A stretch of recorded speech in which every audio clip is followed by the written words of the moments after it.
ناظرین، آج میں ایک اور کہانی آپ کے سامنے لے کے آیا ہوں۔ انسان کی زندگی میں کچھ واقعات ایسے ہوتے ہیں جو انسان کی زندگی پر گہرے اثرات اور گہرے نقوش چھوڑ جاتے ہیں۔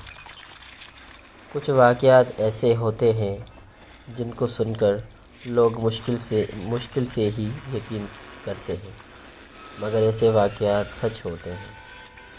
ایک ایسا واقعہ سنیں جو ہمارے دوستوں کے ساتھ پیش آیا۔ یہ بات کافی پرانی ہے، جب ہم سب دوست شام کو گراؤنڈ سے واپس آ کر اپنے محلے میں جمع ہو جاتے تھے۔ وہاں پہ خوب محفل لگاتے۔ ایک دن ہم رات کا کھانا کھا کر گھر سے باہر نکلے تو دوستوں نے بولا، آج جمعرات ہے اور آج جن بھوت اور چڑیوں کا دن ہے۔ میں جن بھوتیوں پہ یقین تو رکھتا تھا، لیکن کبھی ان کے آمنا سامنا نہیں ہوا، تو میں نے اس کی بات سن کر ہنس دیا۔ اس نے میری طرف غصے سے دیکھا اور بولا، یہ جو گاؤں سے باہر کھیتوں میں جامن کا درخت ہے، اس پہ آج جن بھوت آئیں گے۔ اگر نہیں یقین تو سب میرے ساتھ جا کر دیکھ لو۔ ہم نے حامی بھر لی اور اس کے ساتھ چلنے کو تیار ہو گئے۔ میں اس وقت دوست کا نام بتا چلوں، یہاں کا نام دوست کا ندیم تھا، اور وہ اکثر رات کو اکیلا کھیتوں میں گھومتا رہتا تھا، اس لیے اس پہ کچھ دوستوں نے یقین بھی کر لیا تھا، پر ہم نے یقین نہیں کیا۔ ہم 5 دوست تھے، جس کے نام تھے عابد، ناصر، ساجد، مدثر اور ندیم۔ جیسے ہی عشاء کی آواز ہوئی، ہم نکل پڑے۔ اس کے ساتھ کھیتوں میں جن بھوت دیکھنے کی رات کافی گہری ہوئی۔ ابھی ہمیں چلتے ہوئے 10-15 منٹ ہی گزرے تھے، ایک کھیت سے بکری کی چھوٹنے، بچے کے بولنے کی آواز آئی۔ عابد نے بولا، رکو، یہاں پاس سے کسی جانور کی آواز آ رہی ہے۔ سب رک گئے اور خاموشی سے آواز سنی۔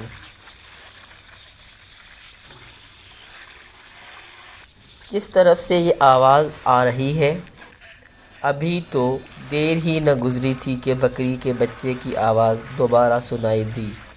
ندیم نے فوراً بولا، آواز اس طرف سے آ رہی ہے، جو 2-4 کھیت چھوڑ کر ہی برسن کا کھیت تھا۔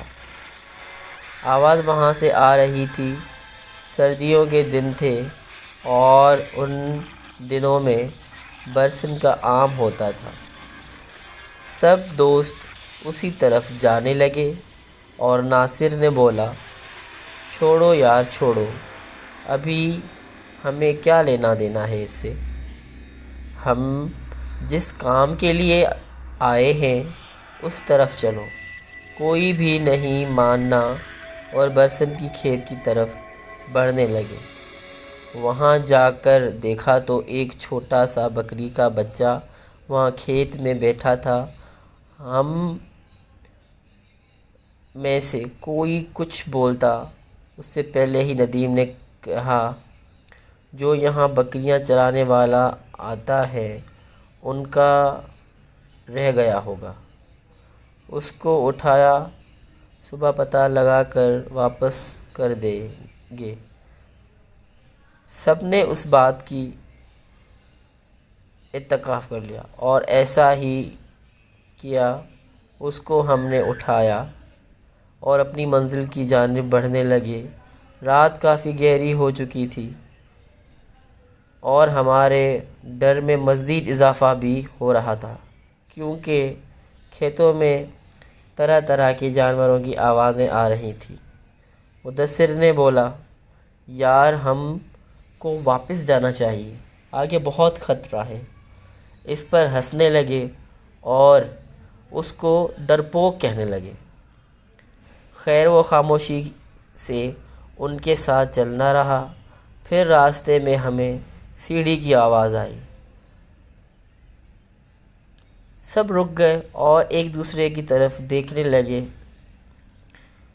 ڈر سب کے چہرے سے صاف نظر آ رہا تھا۔ پھر کوئی بھی یہ نہیں چاہتا تھا کہ ہم واپس جائیں اور اللہ کے نام لے کر اس جامن کے درخت کی طرف بڑھنے لگے۔ ابھی تھوڑی دیر ہی گزری تھی کہ ہمیں چلتے ہوئے دو سامنے سے درخت نظر آئے۔ ہم سب دوست اس درخت کے تھوڑا ہٹ کر پیچھے لگے۔ سب سے پہلے تو مدثر بولا،